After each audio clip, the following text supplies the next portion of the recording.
everybody, welcome to Kimmel's Irish Pub. Time for another movie review. Tonight's movie, Vengeance.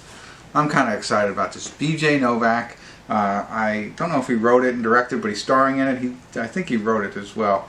Ashton Kutcher is in it. It's about a New York City writer who, some woman he dated, I believe, ends up, or hooked up with, ends up murdered, and so he travels down the south to find out what happened and discover, you know, how she got murdered or how she died or something like that.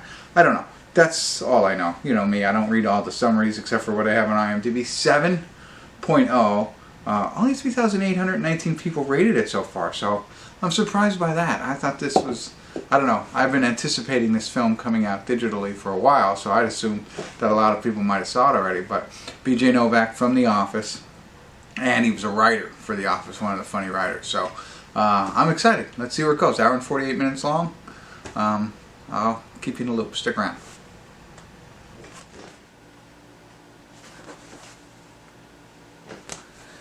Hey everybody, I want to do a quick check-in here. We're watching Vengeance. We're at the 58-minute, 21-second mark, and I want to catch you up on a couple of people that are in it that I failed to mention in the beginning. So, Boyd Holbrook, you see him in a lot of different things. He plays the sister of the girl who was murdered, right? So B.J. Novak plays the ex-boyfriend, and he goes to Texas to go to this girl's funeral, and he meets Ty. He plays a very significant and comedic role in this. That's why I really bring it up. Then I didn't know this was her name, Dove Cameron. So she's from The Descendants. She was on a bunch of like Nickelodeon or Disney shows that the kids watch, so I recognized her.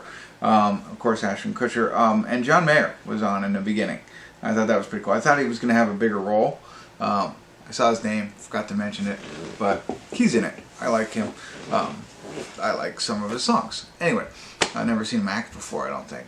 So the story basically is, as we know, B.J. Novak is kind of a, a player, I guess. He's, love him and leave him kind of guy, right? And evidently he was with this girl a couple different times. She fell in love and told everybody that they were boyfriend and girlfriend. He barely even remembers her. And she's the one who ends up murdered. They reach out to him, let him know, and convince him to come to the funeral. And you can see that they all think that they were boyfriend and girlfriend and like meant to be kind of stuff, and he doesn't even remember. But the brother says, well, she died of an overdose or something like that, but he believes she was murdered. There's foul play involved. And so he says to her boyfriend, like B.J. Novak, we need to get vengeance on her. We need to find who did it and take them out kind of stuff. So he is a writer. B.J. Novak is a writer from New York, as we know. And so he sees this as a story that he can put together. Now, it's an elaborate way of saying, like, vengeance and, I don't know, very cerebral kind of way of doing it. But essentially he's doing a story because he believes that she just died, wasn't murdered, but he wants to, he feels that people make this up to help themselves or something. I don't know. It doesn't really matter. But ultimately he's writing the whole story, trying to find out what's going on, but he's writing the story and sending it back to New York as they put this all together. So, interesting, a little bit of funny, not where I thought it would be at this point. I'm surprised we're this far through, so I guess another 50 minutes left, but we'll see where it goes. Oh, Ashton Kutcher's in it. So far, small role. I thought he played a bigger role, but he plays a record producer in the middle of Texas, wherever they are, like in the middle of nowhere. But very intelligent and thought-provoking kind of record producer in the scene that he was in so far. So we'll see where it goes. Stick around. I'll be back.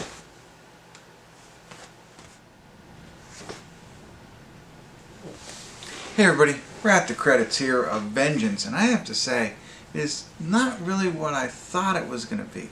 I kind of, maybe I gave that impression at the check-in, because it wasn't, I thought this was going to be a straight-up comedy, and there are some comedic pieces to this movie, don't get me wrong, but it slowly shifts into a more, I don't know, I don't even know how to say it, like philosophical, thought-provoking, I don't know, not discussion, but something, you know, I mean, a movie about, more about humanity and social media and connections to other people kind of stuff.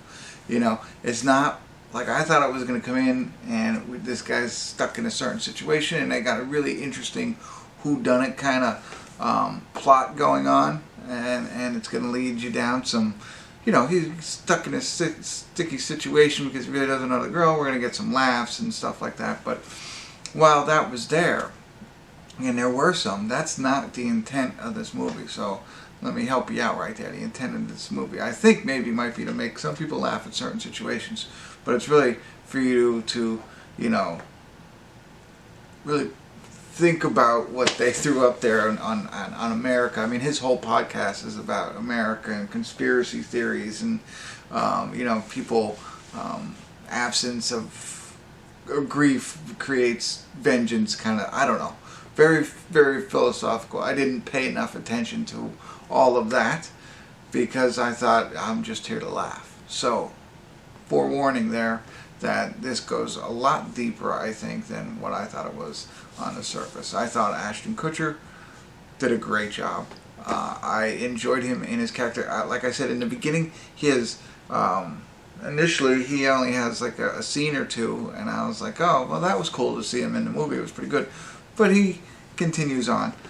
So I liked his character. I thought B.J. Novak was great. I think he plays that role really well. I liked Boyd, I think his name. I thought he was good. I thought was the funniest in the whole thing. And he added that comic relief that was there. So I don't know if it was pointed or what. That's what I'm here to help you with. If you go into this, know that it's that type of film. Don't think you're just going in to watch a mindless, you know, numbing comedy that you don't really have to pay attention to. That's not the case here. This has deeper meaning, and I missed most of it because I wasn't prepared. So hopefully I prepared you. So go check it out. It's great writing and great acting. You know, I thought everybody in it was really good.